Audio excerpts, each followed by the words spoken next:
ताला life changing skills आपके साथ शेयर करेंगे। आपकी भरपूर तालियों में इंतहाई अदब से गुजारिश करूंगा जनाब मुजम्मिल महमूद साहब से तशरीफ लाएं और आजिया से हमारे टीचर्स को ख्याल का इज़हार फरमाएं सर। बिस्मिल्लाहिर्रहमानिर्रहीम। Am I audible? अस्सलाम वालेकुम।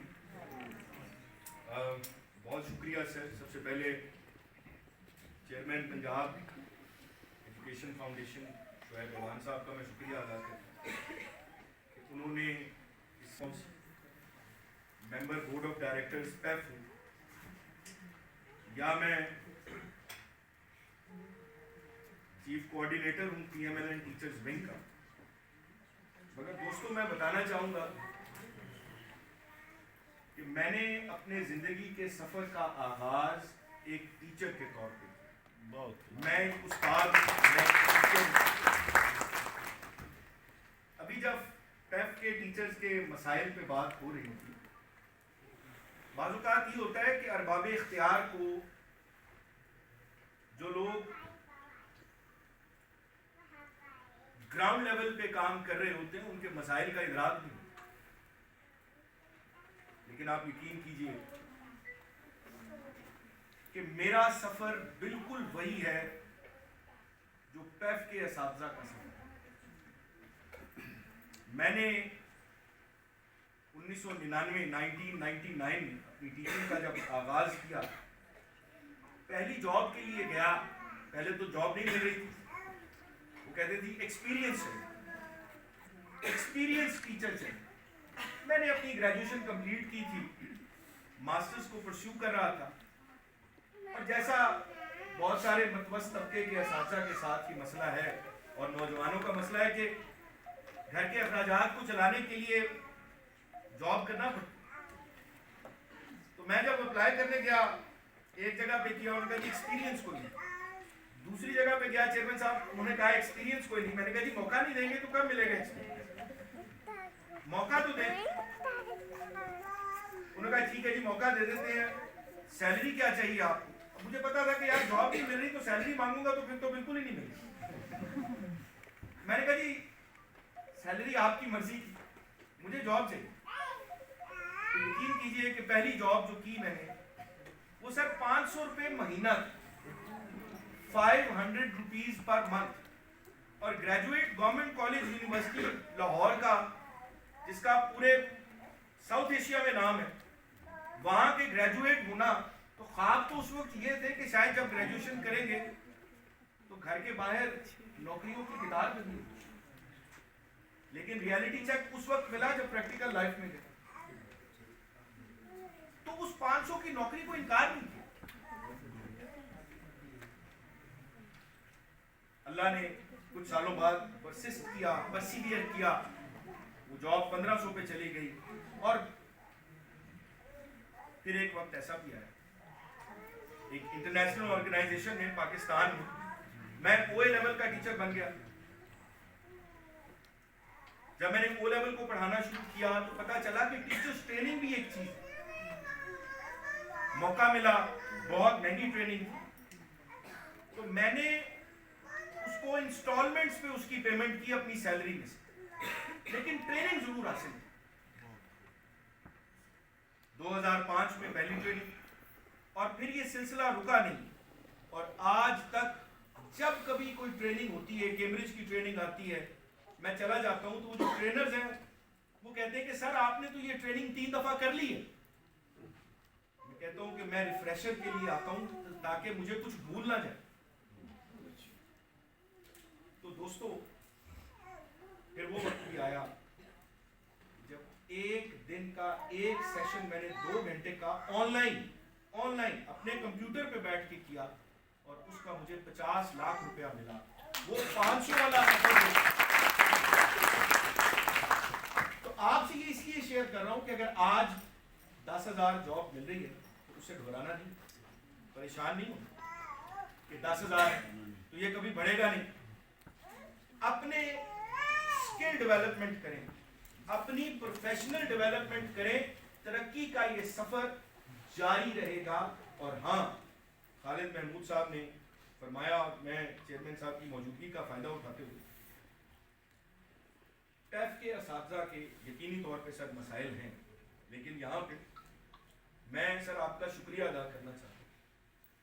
जब हमारी गवर्नमेंट आई और आप ये चार्ज संभाला एज चेयरमैन टैफ, तो उस वक्त टैफ पार्टनर्स को पता है कि 550 टीचर्स हमारा एसेट हैं, इस एसेट को हम यूज करेंगे। Number teachers training, public sector के असातिज़ा की ट्रेनिंग का ऑनगोइंग कॉन्टिन्यूअस प्रोफेशनल डेवलपमेंट का पूरा साल एहतमाम होता है, मुख्तलिफ ऑर्गेनाइजेशंस की तरफ से, गवर्नमेंट खुद करती है, मगर पैफ के असातिज़ा के लिए ये सहूलत मैसर नहीं है। तो मैं ये बताना चाहूँगा कि चेयरमैन पैफ और वज़ीर तालीम पंजाब राना सिकंदर हयात ने इसकी डायरेक्शंस दी हैं कि अब पैफ के तमाम टीचर्स के लिए एक ट्रेनिंग रिजीम शुरू की जाएगी, जिसका आज एक पहला इंट्रोडक्टरी सेशन है। आने वाले दिनों में और हफ्तों में और सेशंस होंगे और इन सेशंस को अटेंड करने पर आपको एक्सपीरियंस सर्टिफिकेट्स मिलेंगे जो आपके सीवी का हिस्सा भी बनेंगे। और एक दिन आएगा जब आप में से कोई टीचर मेरी जगह पे खड़े होकर आने वाले असातिज़ा को ट्रेन कर रहा होगा और उन्हें अपनी कामयाबी का स्टोरी नरेट करेगा। एक ट्रेनिंग सेशन काइंडली कनेक्ट कर दीजिए। टीचिंग एंड लर्निंग प्रोसेस पे हम बात करें। और जब मैंने ट्रेनिंग हासिल करना शुरू की तो शुरू में तो आइडिया नहीं था कि टीचिंग की रिक्वायरमेंट्स क्या हैं। तो ट्रेनिंग में जब पहली दफा गया तो बिल्कुल खामोश बैठा रहा, लेकिन वो ट्रेनर हमारे बहुत प्रोएक्टिव थे। उन्होंने एक बात सिखाई और आज तक वो मेरे काम आई। कहते जब ट्रेनिंग में जाएं तो पार्टिसिपेट जरूर करें। एक चीज होती है, गवर्नमेंट कॉलेज यूनिवर्सिटी का सर मोटो है, लोगों में लिखा हुआ है करेज टू नो, जानने का हौसला। बहादुर बनना पड़ता है सवाल पूछने के, हैंड रेज करना बड़ी जुर्रत का काम है, हैंड रेज करके पार्टिसिपेट करना उससे भी ज्यादा जुर्रत का काम है। तो फिर मैंने उस फर्स्ट ट्रेनिंग में सीखा कि सीखते वो लोग हैं जो पार्टिसिपेट करते हैं, जो खामोश आइडल बन के बैठे रहते हैं वो कभी नहीं सीखते। तो आज हम टीचिंग एंड लर्निंग प्रोसेस पे बात करेंगे और इसमें जब हम टीचिंग एंड लर्निंग प्रोसेस की बात करते हैं तो याद रखिए कि teaching is the profession that teaches all other professions. कोई डॉक्टर है, किसी टीचर से पढ़ के डॉक्टर बना। कोई इंजीनियर है, किसी टीचर से पढ़ के इंजीनियर बना है। कोई ऑफिसर है, ब्यूरोक्रेट है, तो किसी टीचर से पढ़ के ऑफिसर और ब्यूरोक्रेट बना है। अभी सर शेयर कर रहे थे कि बच्चियां जब एफएससी और मेडिकल 12 स्टूडेंट्स ने डॉक्टरेट कंप्लीट की और टैफ के असातिज़ा से, टैफ के बच्चे जो आपके स्कूलों में पढ़े और आज डॉक्टर बने हैं, तो इसका क्रेडिट इन असातिज़ा को जाता है और मैं आप सबको इस पे तारीफ करता हूं। इसमें purpose of teaching is to make students, when we go to the class we became teachers. What is the purpose of teaching? जी क्या समझते हैं टीचिंग का पर्पस क्या होना चाहिए या क्या है? To make students good human beings. और इसके अलावा कोई पर्पस बताना चाहे? Participate, productive organ of the society. Sir, तालिब इल्म की पोशीदा सलाहियतों को उजागर करना। तालिब इल्म की पोशीदा सलाहियतों को उजागर करना। तो क्या हम ये कह सकते हैं कि purpose of teaching is to make students better human beings and to make them global citizens and to make them better entrepreneurs as well as holistic development of students as human beings as part of the community. जिन teachers ने participate किया उनके लिए round of applause please. Well done, बिल्कुल यही बातें आपने बताई। अच्छा दोस्तों, टाइप्स ऑफ लर्नर्स, जब हम क्लासरूम में जाते हैं और हमारे स्टूडेंट्स हैं और उनको हम पढ़ा रहे हैं, तो उनकी डिफरेंट टाइप्स, जैसे ऑडिटरी लर्नर्स, वो बच्चे जो सिर्फ लेक्चर को सुन के सीख ले, आप उनको टॉपिक बताएं, उसके बारे में उनके बात करते जाएं, 15 मिनट 20 मिनट बोले, आप उनसे पूछेंगे, वो आपको रिपीट करके बता देंगे। तो ऐसे लर्नर्स को ऑडिटरी लर्नर्स कहते हैं। लेक्चर मेथड इनके लिए बड़ा शानदार है। लेकिन आपकी क्लास में ऐसे स्टूडेंट्स भी हैं जिनको विजुअल लर्नर्स कहते हैं। विजुअल लर्नर्स कौन होंगे जी बेटा? जो देख के विजुअल्स से सीखते हैं। इसकी कोई एग्जांपल बता सकते हैं? स्लाइड्स के जरिए से कहना। हमारी ऑनरेबल टीचर के लिए क्लैप कीजिएगा। बिल्कुल ठीक बताया इन्होंने कि कुछ ड्रॉ करके, कुछ बना के। तो क्या इन बच्चों को सिर्फ लेक्चर से समझ आएगी? तो कुछ हमें बनाना पड़ेगा। इसका मतलब है जब हम क्लासरूम में जाएं तो सिर्फ लेक्चर नहीं होना चाहिए, हमारे पास दिखाने के लिए भी कुछ होना चाहिए। और अगर कोई हमारे पास फ्लो चार्ट नहीं है, कुछ ऐसी चीज नहीं है, तो हम, जैसे मेरी बहन ने कहा, कि हम बोर्ड पे ड्रॉ कर दें ताकि विजुअल लर्नर को समझ आ जाए। फिर एक और टाइप भी है लर्नर्स की, और वो है काइनेस्थेटिक लर्नर्स, जो खुद से करके सीखते हैं। इनको टेक्टाइल लर्नर्स कहते हैं, लर्निंग बाय एक्सपीरियंस। तो आप माशाल्लाह सुपर हीरोज, हमारे सुपर टीचर्स हैं, आप बताएं इन बच्चों के लिए क्या करना पड़ेगा? काइनेस्थेटिक लर्नर्स को जी involve them in some interesting activities. A round of applause for this super teacher. Thank you madam, बिल्कुल ठीक बताया। तो हम एक्सपेरिमेंट्स करवा सकते हैं, ग्रुप वर्क करवा सकते हैं, बच्चों को किसी एक्टिविटी में एंगेज कर सकते हैं। रोल प्ले होता है कि एक बच्चा जो है, जैसे आप इलाहाबाद एड्रेस पढ़ा रहे हैं, एक बच्चा आए और वो इलामा इकबाल की वो स्पीच जो है वो बच्चों को करके बता दे। तो इसको हम रोल प्ले करें। लेकिन याद रखिए, आपका लेक्चर अगर ये तीनों रिक्वायरमेंट्स पूरा नहीं कर रहा तो वो कभी भी इफेक्टिव लेसन नहीं होगा।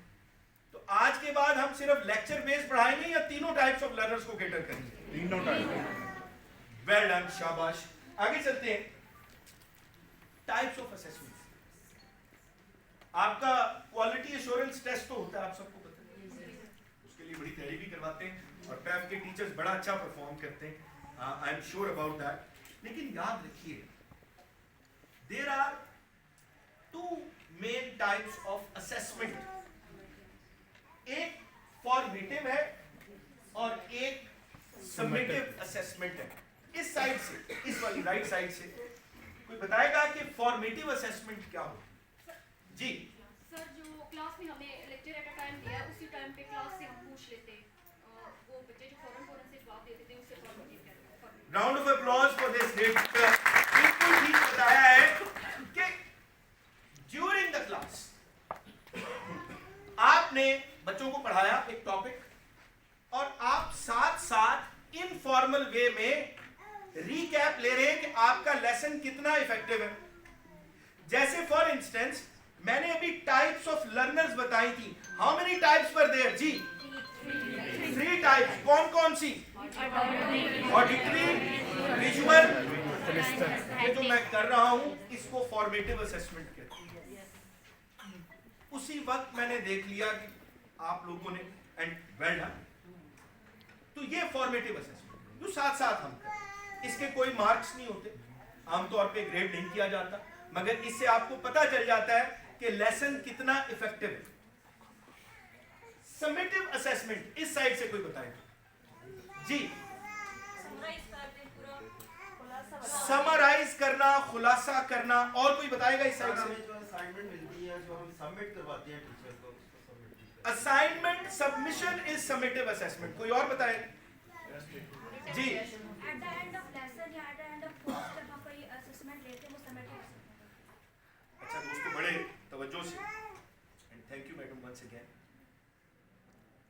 एंड ऑफ टर्म और एंड ऑफ कोर्स, ये बात समझने वाली। फर्स्ट टर्म के एंड पे दिसंबर एग्जाम्स हुए, summative assessment. End of year आपके फाइनल एग्जाम्स हुए, सबमिटिव असेसमेंट। तो याद रखें ये दो तरह की असेसमेंट है, formative assessment and summative assessment. जो टीचर्स फॉर्मेटिव असेसमेंट नहीं लेते उनकी सबमिटिव असेसमेंट ज्यादा अच्छी नहीं होती। फॉर्मेटिव असेसमेंट आपको बताती है स्लो लर्नर्स कौन से बच्चे ऐसे हैं जिनको एक्स्ट्रा हेल्प चाहिए आपकी क्लास में। और दोस्तों इसके साथ डिफरेंसेस जरा देख लेते हैं फॉर्मेटिव और सबमिटिव के। Formative is during the lesson, usually not graded, greater variety of techniques and measure, whereas summative assessment after the learning it is graded and more limited variety of measures. Summative assessment में आमतौर पे exam होता है, या sir ने भी बताया था सबमिशन ऑफ असाइनमेंट होती है, whereas formative assessment में आप शॉर्ट क्वेश्चन पूछ लें, रोल प्ले करवा लें, कोई छोटा सा क्विज रख लें, MCQs की फॉर्म में पूछ लें, अपने वर्ड्स को रिपीट करवा लें, तो उसमें आपके पास वैरायटी ज्यादा होती है। इसके बाद ब्रीफली आपसे डिस्कस करेंगे, टाइम कम है, आप लोग बोर तो नहीं हुए? सर बहुत मजा आ रहा है। फेजेस ऑफ आमतौर पे जब मैंने भी टीचिंग स्टार्ट की, अर्ली डेज में क्लास में चले जाना, मुझे तो आता है, मेरा सब्जेक्ट है, मैंने मास्टर्स किया हुआ है, मैंने ग्रेजुएशन में 4 साल पढ़ा हुआ है। तो आप गए क्लास में, बुक खोली, बच्चों को भी कहा बुक खोलो, खुद रीडिंग शुरू कर दी, एक बच्चे से कहा तुम पढ़ो, फिर उससे आगे तुम पढ़ो, उसके एंड पे एक्सरसाइज आ गई, अच्छा इसका जवाब यहां से यहां तक निशान, यहां से यहां तक निशान, ये टीचिंग मेरी BSc. I was no different. Then when I attended these training sessions, I realized that there are phases, and there are 3 phases. P.W. Jackson says that there is a pre-active phase, there is interactive phase, and there is post-active phase. There are 3 phases of teaching. अब pre-active phase क्या है? Before teaching. कि मैंने कल एक lesson पढ़ाना है, उससे पहले क्या करेंगे जी? लेसन के ऑब्जेक्टिव सेट करेंगे कि मैंने जो पढ़ाना है उससे बच्चों को क्या समझ आएगा। फिर selecting the content and teaching methods. अभी हमने बात की थी ना टीचिंग मेथडोलॉजी कि मेरी क्लास, मेरा लेक्चर जो है, मेरा लेसन जो है, कितना ऑडिटरी होगा, कितना विजुअल होगा, कितना टैक्टाइल होगा। और फिर प्रिपेयरिंग लेसन प्लान कि 5 मिनट्स इस चीज के, 10 मिनट्स इस चीज के, 5 मिनट्स आपके 35 मिनट्स का lecture well planned, well constructed होना चाहिए।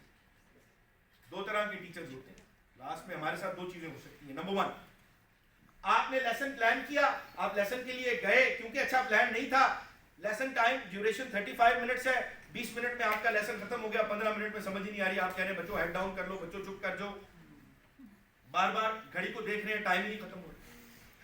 या आपने लेसन ठीक प्लान नहीं किया, 35 मिनट्स गुजर गए और लेसन 60% भी नहीं हुआ। अब आपको क्या करना पड़ा, एंड पे जाके you horrid through the topic, तो बच्चों को शुरू वाला हिस्सा तो बड़ा अच्छा समझ आया, बाद वाला नहीं समझ आया। उसके लिए क्या करना पड़ेगा, और फिर choosing teaching ads and resources. आप रिसोर्सेज को सेट, मैंने क्लास में फ्लो चार्ट लेके जाना, मैंने क्लास में कोई प्रेजेंटेशन दिखानी है बच्चों, अभी मेरी बहन ने कहा था कि हम ड्रॉ करेंगे कुछ, so we need to know before we go to the class। ये सारा कुछ क्लास में जाने से पहले हो। उसके बाद ये 4 चीजें हमारे माइंड में होनी चाहिए। What am I teaching? क्या पढ़ा? Who am I teaching? Age group. How will I teach it? कौन सा method adopt करें? And then how will I know if the students understand? Formative assessment. इसके बाद दोस्तों फेस ड्यूरिंग टीचिंग। एक बात बताएं, आप में से कोई बता सकता है लर्निंग बैरियर्स का, ये बैरियर्स क्या होते हैं लर्निंग के? रुकावटें क्या हो सकती है? कोई रुकावट, आप क्लास में हैं, बच्चे 20 बच्चे 25 बच्चे 30 बच्चे बैठे हैं, क्या रुकावट है? वो भी सामने, आप भी सामने, रुकावट क्या हो सकती है? सर बहुत सख्ती से पेश आना। बहुत सख्ती से पेश आना, आपका बहुत एंट्रिंग क्लास में एसईओ पे बिल्कुल बच्चे खौफजदा होंगे। अच्छा 3 F's याद रखने, एक टीचर में 3 F होंगे ना, वो बड़ा ही शानदार टीचर है। Fair, friendly, firm. रिपीट करें, फेयर का मतलब जहां बच्चे को मदद चाहिए, लेकिन एग्जाम हो रहा है तो चीटिंग नहीं करवाने को। नंबर 2 फ्रेंडली, बच्चे को जैसे अभी बहन ने मेंशन किया, डरना नहीं चाहिए सवाल पूछने से। कि ये ना हो कि एक दफा अभी बच्चे ने क्वेश्चन पूछा, आपने कहा तुम्हें पहली दफा में समझ नहीं आता। पढ़ा के बताती हूँ ना, तुम सवाल बहुत पूछते हो। So you got to be friendly, but yes you need to be firm as well। कि अगर आप कोई एक्टिविटी परफॉर्म करवाना जा रहे हैं तो ये नहीं है कि कोई बच्चा उधर जा रहा है कोई बच्चा इधर जा रहा है। You got to be firm as well। These 3 F's are important। तो एक तो आपका बिहेवियरल, कि आप इतने स्ट्रिक्ट हैं कि बच्चा के दिल में और दिमाग में खौफ ज्यादा है और सीखने का शौक कम है, तो वो बैरियर बन जाएगी, आपकी बात समझ नहीं आई। और क्या बैरियर हो सकता है? एप्रिसिएशन नहीं करते स्टूडेंट, एप्रिशिएट ना करें। एक बच्चे ने अच्छा परफॉर्म किया, बहुत अच्छा, बस ठीक है, बैठ जाओ। कम्युनिकेशन गैप बहुत बड़ा। कम्युनिकेशन, सर बात समझे, बड़ी अच्छी बात की है, सर के लिए राउंड ऑफ अप्लॉज। देखिए आपका कम्युनिकेशन वो बेटम, लफ्जों की अदायगी बड़ी साफ और वाज़ेह होनी चाहिए। आप टीचर हैं, 20 बच्चे बैठे हैं, जरा बात को समझें, और आप बात कर रहे हैं, वो जो पीछे बच्चा बैठा है उसको कोई बात समझ नहीं आई, और 20 बच्चे बैठे हैं और आवाज सर मुजम्मिल जैसी, कि जो 200 बच्चों के लिए जरूरत है वो 20 बच्चों के लिए। अब देखें ना, ये हॉल है, यहाँ पे 100+ लोग बैठे हैं, तो मुझे एक लाउडर पिच में बात करनी है। लेकिन अगर मैं यही पिच 20 बच्चों के सामने रखूंगा, I will be too loud, बच्चों के लिए वो भी ठीक नहीं है, ये भी बैरियर। एक और बैरियर दोस्तों समझो, बोर्ड पे लिख रहे हैं, व्हाइट बोर्ड पे, और फॉन्ट साइज इतना स्मॉल है कि पीछे बैठे हुए बच्चों को नजर नहीं आ रहा, वो भी लर्निंग बैरियर। तो मेरी आपसे गुजारिश होगी, ड्यूरिंग टीचिंग लर्निंग बैरियर्स को जरूर ध्यान में रखें। आप बहुत अच्छे टीचर हो, मगर आप लर्निंग बैरियर्स को माइंड में नहीं रखेंगे तो आपके बच्चों को आपके लेसन की समझ नहीं आएगी। आगे चलिए, टीचर स्टूडेंट इंटरेक्शन, इस पे हमने बात कर ली। इंटरैक्टिव क्लास होगी तो बात समझ आएगी, वरना समझ नहीं आएगी। और क्वेश्चनिंग एंड डिस्कशन होनी चाहिए। यूज ऑफ टीचिंग एड्स जो पहले सोचा था उनको प्रॉपर्ली यूज करना। Classroom management, student participation and engagement, इसका क्या मतलब है?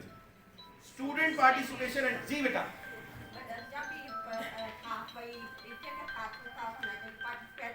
बिल्कुल one sided one way traffic नहीं होनी चाहिए। क्या होना चाहिए?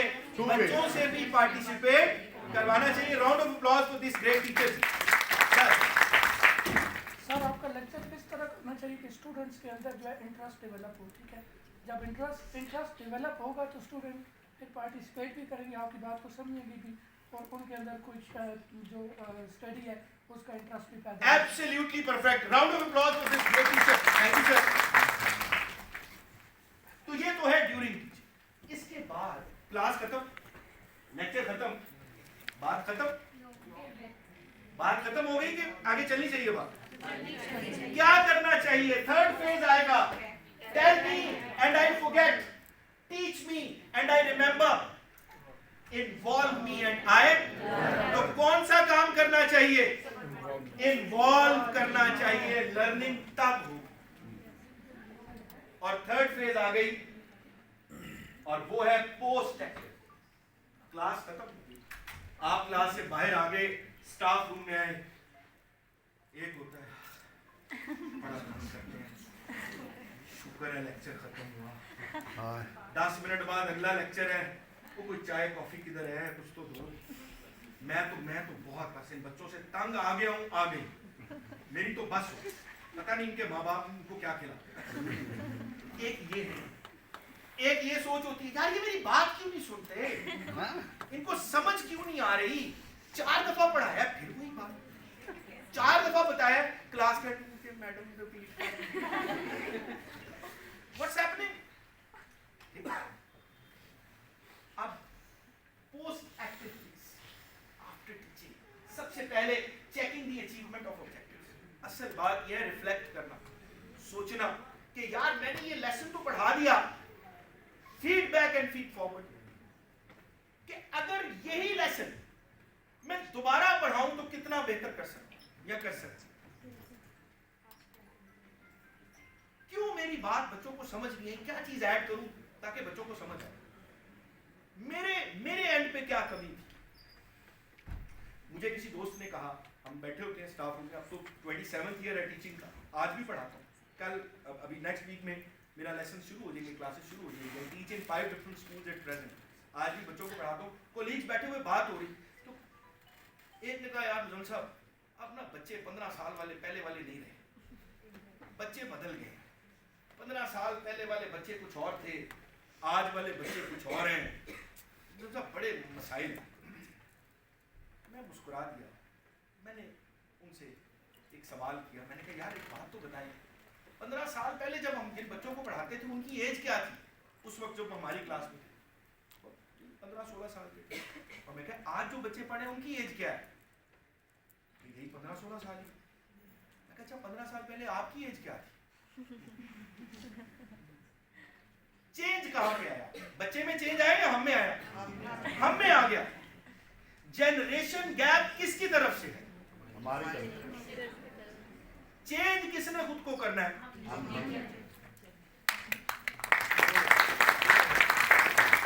इसको कहते हैं अडैप्ट करना।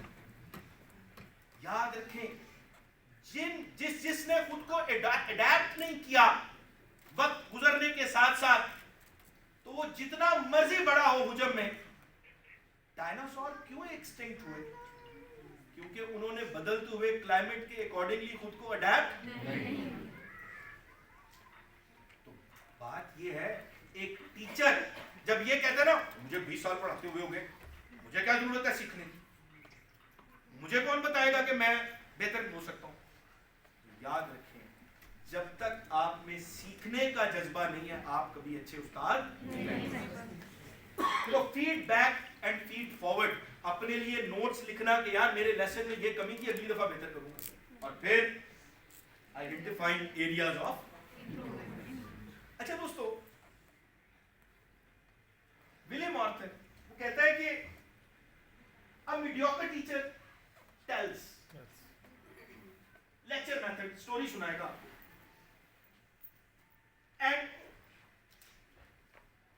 he says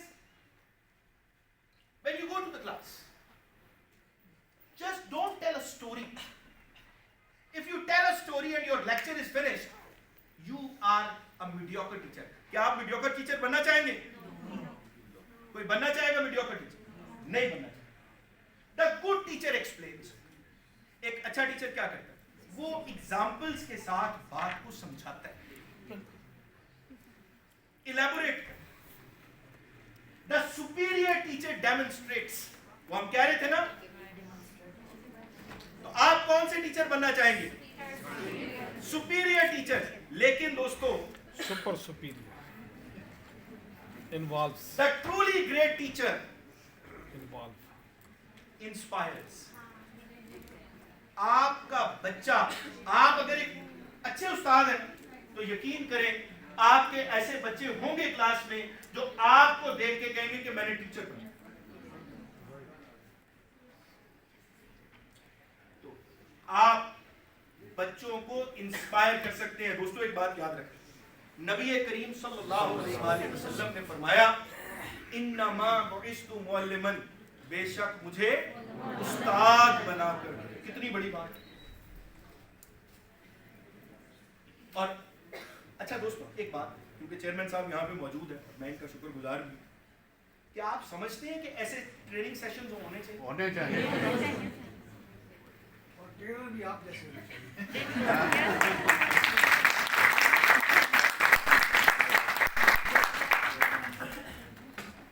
Thank you so much. Stay blessed, all of you. Thank you.